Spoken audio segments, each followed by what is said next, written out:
So you're thinking about moving to Vancouver, Washington, but before you start packing the boxes, there's some things that you need to know. Hi, my name is Stacey. I'm a real estate broker here in Vancouver. I've lived here for over 20 years and I've helped families buy and sell real estate here throughout Southwest Washington and the Portland Metro for almost 15 years. So if you're looking to move to the area or you just want some local insight, go ahead, like, subscribe, hit the bell notification so that you get notified for all of my future videos. And if you have any questions along the way, please feel free to reach out. So one of my favorite things about Vancouver, Washington is our access to nature. We have the beautiful Pacific Northwest scenery. We've got the Columbia River Gorge and the Columbia River waterfront and access to hiking, biking, mountains, forests, trails. You can go boating, kayaking. The outdoor activities are absolutely abundant and everything is just stunning and green. The other thing that's really great is our proximity to Portland. So we're sitting right across the river from Portland, Oregon. So you get to have access to nightlife and more restaurants and more shopping and culture and arts, and it's just minutes away. The other amazing thing is that we have no state tax. So you get to keep more of your paycheck here. And if you live here in Vancouver, and you shop and enjoy the entertainment in Portland, Oregon, you also get to save on sales tax. A lot of people who work in Washington but live in Oregon will end up migrating over here over the bridge so that they can save some extra money, and it's almost like a 10% pay increase. So that's pretty cool. Another great thing about living here in Vancouver is our job market and local economy. Some of our major employers here include Kaiser, Vancouver Clinic, Peace Health, we've got HP, we've got the Vancouver School District and the Evergreen School District and WSU, who are all playing major roles in ensuring that we all have jobs and healthy incomes. Now, while our overall cost of living is considered more expensive, we are actually 10% more affordable than the state average. And we're comparing to other nearby larger cities such as Seattle or even across the river in Portland that's not even in Washington. Vancouver, Washington is often ranked as one of the best places to live and best places to raise your family. Looking on livability.com, niche.com, or even on reports in US news and local news, Vancouver, Washington has been marked in the top 25 for reasons such as environment and amenities, proximity to nature, parks, breweries, and the modern downtown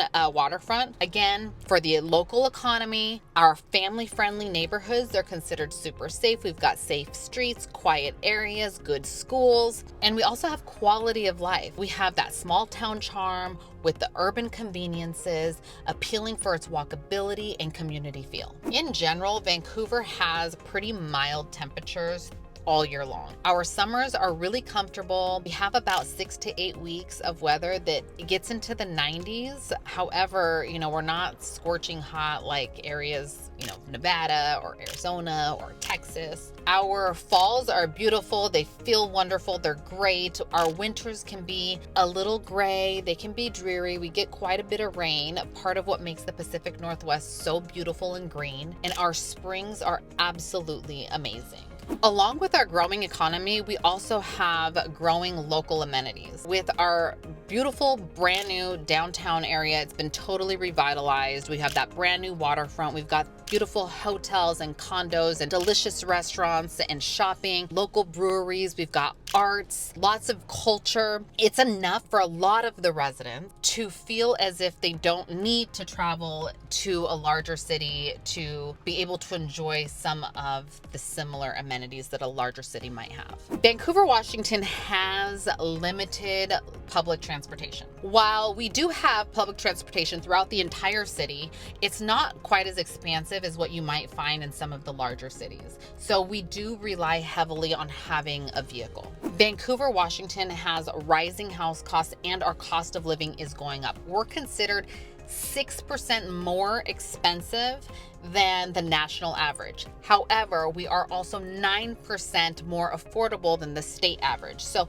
Washington as a whole is just a more expensive state to live in. And this is taking into consideration not just housing, but utilities, food, healthcare, transportation, and goods and services. Those who are purchasing a home with the housing prices rising, this is making home buying more difficult and more competitive, causing home buyers to be pushed into areas like Battleground, Woodland, Kelso, Longview area where they can find more affordable homes rather than in the city of Vancouver, Washington. Now to take it back to taxes, Washington state is a state that does not pay state income tax. However, a new bill just passed, and if you are a tax-paying individual or a family making over $1 million a year, anything over that $1 million will be taxed at 9.9%. So just going back to the weather, we actually do get frequent rain here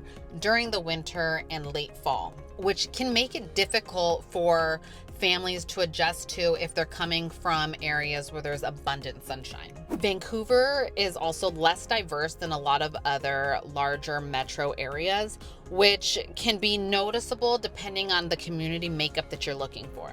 So like many growing cities, Vancouver is also seeing an increase in homelessness and related social issues, which is causing concern for a lot of the local residents. So who is Vancouver great for? Vancouver is great for those who love nature, love access to hiking and biking and all the outdoor activities. Those who love easy access to Portland, those who are trying to avoid a ton of major traffic. One of the great things about Vancouver is that we are only to get from one part of the city to the other is about 25 minutes. And there's rarely any traffic when you're comparing to big cities like Portland or Seattle or California. However, you will get traffic during rush hour when you're crossing the bridge into Portland or from Portland to Vancouver. It's also great for families who are seeking quieter communities, safe streets, good schools. Living in Vancouver can be challenging for those who are coming from abundant sunshine or warmer weather, those who are reliant on the public transportation system. Although we have a full public transportation system, it's not quite as expansive as what you're going to find in Seattle, Portland, California, New York type areas. Those who are seeking big city life, you won't find that here in Vancouver, but you will in Portland, so you'll be really close by. Commuters who are facing daily bridge traffic. You may not want to live in Vancouver if you're trying to avoid the daily bridge traffic. Now, some of the best places to live if you're looking for urban living is going to be in the downtown area, the Shumway, the Arnada area, because you're close proximity to everything downtown. Families who are seeking quiet suburbs, you might be looking at the Philida area, Salmon Creek area. It's less walkable over there. When I say that, I mean, you definitely can walk through the neighborhoods, but walkability to like local restaurants or grocery shopping or anything like that, you're going to need a car or some sort of public transportation. If you're looking for that suburban lifestyle with all the urban conveniences, then Fisher's Landing, Cascade Park area is going to be the right area for you. If you're looking for more affordable or up and coming, areas like Orchards, Vancouver Heights, Evergreen, or Hazeldale might be a great option for you. So if you're looking to move to the area or you just want some local insight, go ahead, like, subscribe, hit the bell notification so that you get notified for all of my future videos. And if you have any questions along the way, please feel free to reach out.